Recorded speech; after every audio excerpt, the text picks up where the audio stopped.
Hi everyone, today we're speaking to Backyard Bullion and learning a bit more about their hand-poured silver bars and to learn a bit more about the business as well.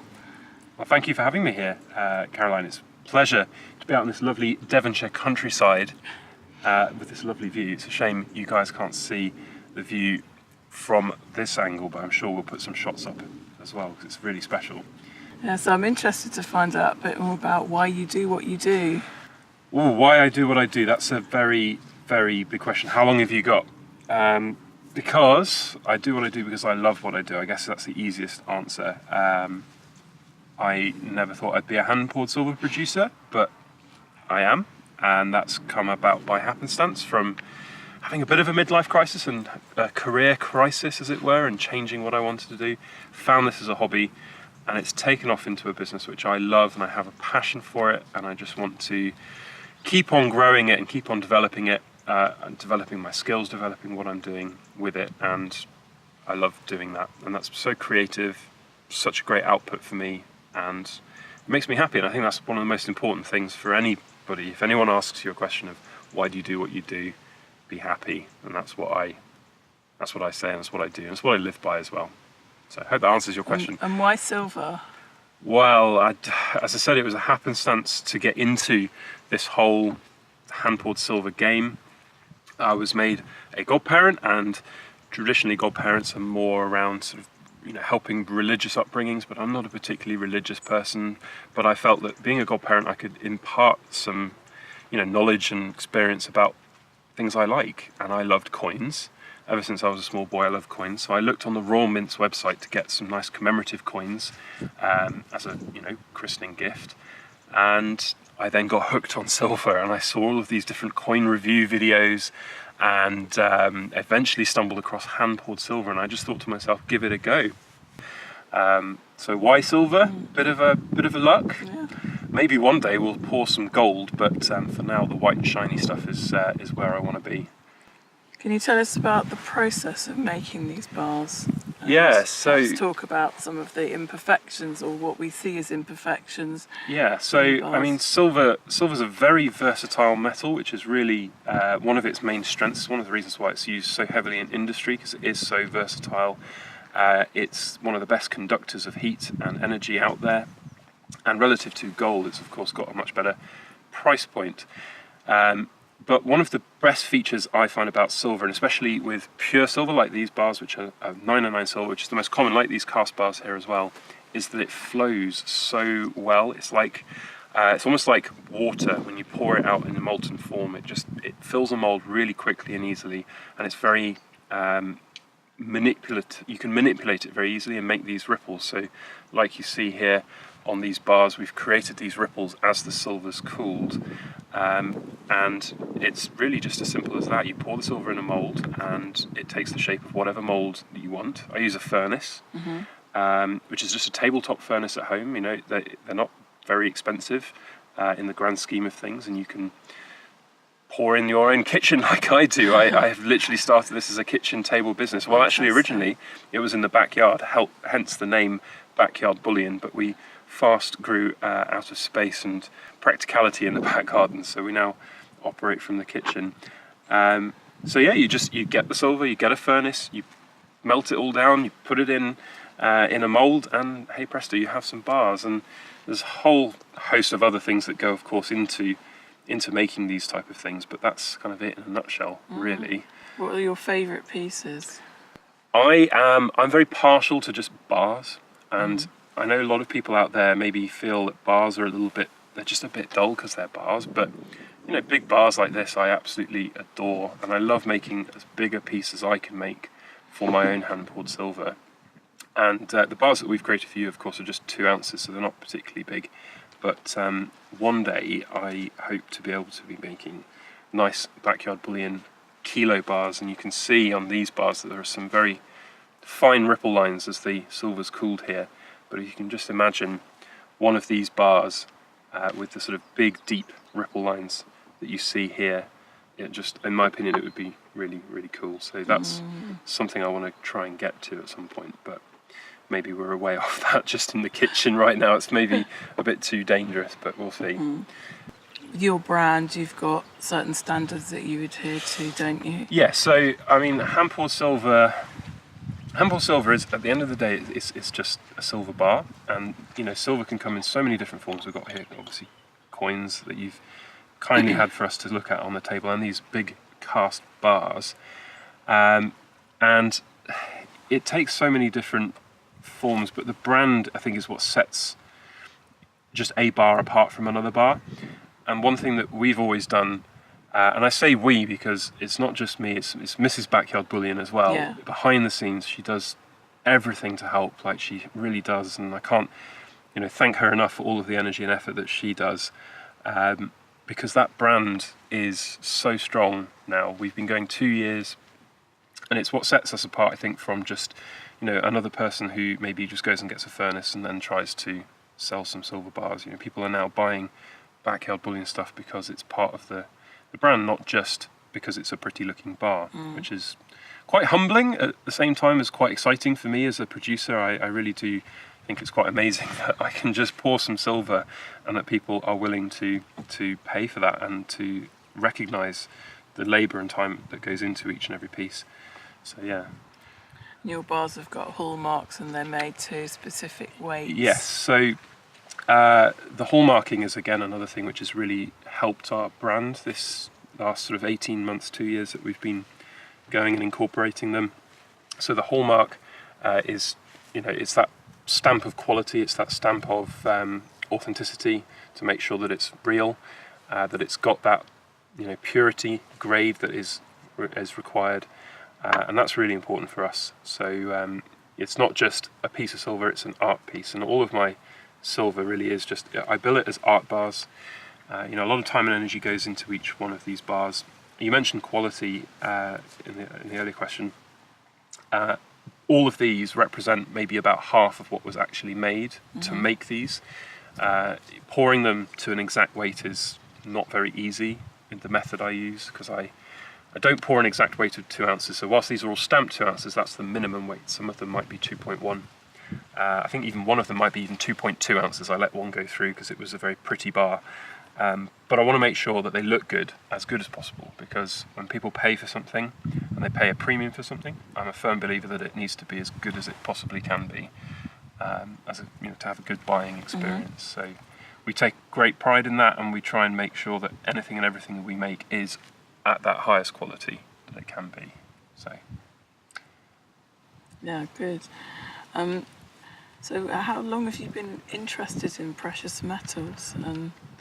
Well, I've been collecting coins ever since I was about 4 years old. I remember my grandfather, he would always just give me coins. He'd travelled the world so many times. He was a huge traveller, and he'd lived abroad in the 1950s and 60s in Singapore, and he had all of these old coins and banknotes and everything. And I remember rummaging through them as a child and really enjoying those.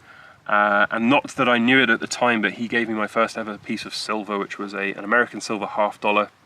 I think it was like a 1944 coin, and I never really thought much more of it. And then when I got older, and I always had this big box of old coins that followed me everywhere. I took it with me when I went to university, and it just sat on my desk, and it was nice to rummage through the coins. And it was only then when I really started looking at them, going, well, what is each coin? And you know, then you realise, oh, that one's actually made of silver. That's interesting. And then I started collecting a few other more older coins, like old crowns and shillings and things like that as well, rather than just more modern bullion. But then, as I said, I kind of got into the world of bullion through discovering it on the Royal Mint website when I was made a godfather and looking for a nice gift. And silver really does make an excellent gift, you've got to admit. So what about the precious metal aspect to things and investments? That's that whole side of things. Where do you... It got me hooked really quickly, and it was quite scary, I guess, in a way, how quickly sometimes you get hooked on these things. And I've on my YouTube channel, I have always tried to give an air of caution to anybody who wants to get into precious metals. I'm a firm believer that if you are fortunate enough to be able to buy precious metals, that you should do so responsibly. I don't think that there's a place for it being a sole part of any investment portfolio. So for me and Mrs. Backyard Bullion, when we got into this world and we got hooked. The first silver delivery we took, we couldn't stop looking at them and playing with the coins. They were just so amazing, and we knew that we wanted to try and get a little bit more. And our strategy kind of evolved, because originally it was, well, we'll buy some silver coins, when the silver price goes up, we'll sell them, we'll make a bit of money. But we fast realised that it's not really about that. It was more about that preservation of wealth for the future and locking up some of that fund that we had available for saving now, so that we could have that as a nest egg for later in life, maybe down the line in retirement, or if we had kids and they needed university funds and things like that. It's just a way of being able to preserve that money now, and that's kind of how I view silver. Obviously, I've got my own side of the business where I buy and sell silver on a regular basis, which is, I guess, a bit counterintuitive, but it's two separate things, really. It is, yeah. Because I think as a silver investor, silver is very, even more so than gold, but both metals are really long-term investments, and it is also a hedge against other things going wrong in the world. Yeah, and I'm not a believer in sort of prepping and being that, you need to have gold and silver for an eventual collapse, so to speak. But at the same time, you are protected from it, so there's a happy bonus. But it would be a very sad state of affairs if that kind of came to pass and economies completely collapse. So it's not something I would ever want to happen, but it's an added hedge and bonus, which is, I guess, something that people will consider, but it's not on the top of my mind. I also like shiny things, if you hadn't guessed. So there's a lot of satisfaction that you get from, having a kilo bar or having a nice gold coin or something as well. It's tangible. You can feel it and hold it and see it and enjoy it. So yeah, which I'm sure you are very familiar with, being a dealer. Seeing all of this pass through your vaults must be quite fun. Where would you like to see your business going? Oh, it's a difficult one, because we are so busy at the moment, as you know, because when we were talking about making these bars, the scope I had to make a certain quantity was quite limited. So I never want to lose sight of what this started out as an enjoyable hobby, and why I started doing this, because I was unhappy with my career choices and what I was doing with my job beforehand. So if this ever got to a stage where I'm thinking to myself, I don't like this, or I'm not enjoying it anymore, I think that's something I don't want to have. So this is not I'm going to make £1 million business out of this. This is not, I want to be, the next MK Bars or global producer of silver. I just like making things. It's very creative, it's cathartic, it's fun. And if I can make, a small living out of it, I get all of the added benefits of being able to be self-employed, working from home, working with my hands, being creative, enjoying time with the dogs, enjoying time with Mrs. Backyard Bullion, and just generally enjoying life more than I did when I was working in an office. That's what I want out of this. So where I see it going, I see it growing to a point where we can be sustainable for a long term, and that's the goal. So not really too bothered about growing it stupidly huge. I think it would lose some of its specialness if that happened. So yeah. Have you got any advice for silver stackers? Advice for silver stackers? I don't like giving advice, like in terms of you should buy a certain amount of silver each year or month or anything. I've always said it should be down to each and every individual circumstance. The only thing I have always said on my channel is buy what you like and like what you buy. Yeah. If you're not interested in something, there's always something else to look for. If it's hand-poured silver, or if it's special numismatics, or if it's coloured coins or bars or coins or whatever it is, there's something for everybody. And my only advice to you is to enjoy it. And if you buy something and lock it in a safe for 30 years and don't think about it, that works for some people, but for me, I like to enjoy what I buy, and I'll have certain things, flavour of the month, out on my desk, and if it's a big kilo bar of silver, I'll have that out there as a paperweight, and I'll enjoy it. So would it be true to say that you'd like to make pieces that people are going to put on display, not lock away? Yeah, so I like to make pieces, and that's one of the great things about hand-poured silver, because this you can pick up and you can feel with your hand, you can rub it with your hands, and you can just get it dirty with fingerprints and then just clean it with a cloth, and it's perfectly fine. With a Oriental Border Britannia, if I cracked this out of the capsule now and did that, you'd cringe at me and cry at me, and all of the people watching this video would do the same. Yes. So you can enjoy this, and that's what we want to do with sort of the Backyard Bullion brand. And a lot of you out there who've seen some of my other products where we've got the frames made by my dad, playing Tetris games with Dad, or playing the playing the sliding puzzle games and things. It's tactile. It's something that you can enjoy and have out on the table and get, and that's really important to us. And we want to bring people a bit of pleasure when they purchase something, not just another piece to put in the safe. Yes. Well, I'm just going to do a close-up on this bar here. This is something that you've produced for us, so that we can help the Barn Owl Trust. And so for every one of these bars that we sell, the Barn Owl Trust will get at least £5. So we're putting that into the price, and there'll be extra bits that you can buy with that, like Adopt a Barn Owl. So we're just trying to raise as much money for them as we can. Yeah, it's a very interesting cause, and especially poignant because you guys have got barn owls on your property here, haven't you, where we're filming. Love them, they're absolutely awesome creatures, aren't they? So, and this design is really good. I really like the way that it's sat within the ripples, so it was really good to make and stamp. It was actually quite easy to stamp as well, because some of the stamps that we've had designed in the past are quite tricky because of their flat surfaces, but this I think looks really good. So you guys have done a cracking job designing that. Well, we'd like to do more of this kind of thing, and possibly again also raising money for this charity or other charities locally, because I think the big charities tend to get a lot of press, and it's easy for you to raise money for cancer research or for lots of British Heart Foundation, but these smaller charities I think often get left behind. So well, hopefully we can do some more of these in 2019. As we said, this was sort of the trial run, as it were. So I hope people enjoy them and pick them up and support. But if you guys, myself and the Barn Owl charity, it would be a really good thing to be able to make more of them in the future. Well, thank you very much for coming here today and delivering these wonderful pieces. We're very excited to find out how our customers are going to like them.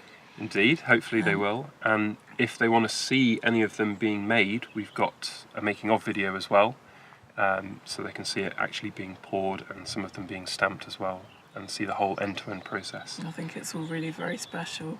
Well, it's again, it's part of the brand.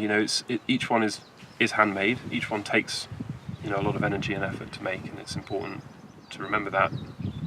So it's only right that you guys should be able to see how they're made, and I'm quite happy to share that and share the results. I think they look pretty good. In fact, I think they look really good. We were very happy actually when we first got them out and the stamp made on them and antiqued it, made it blackened. It really stood out, and that made the design really leap off the bar, which is the best thing about it, I think. So yeah.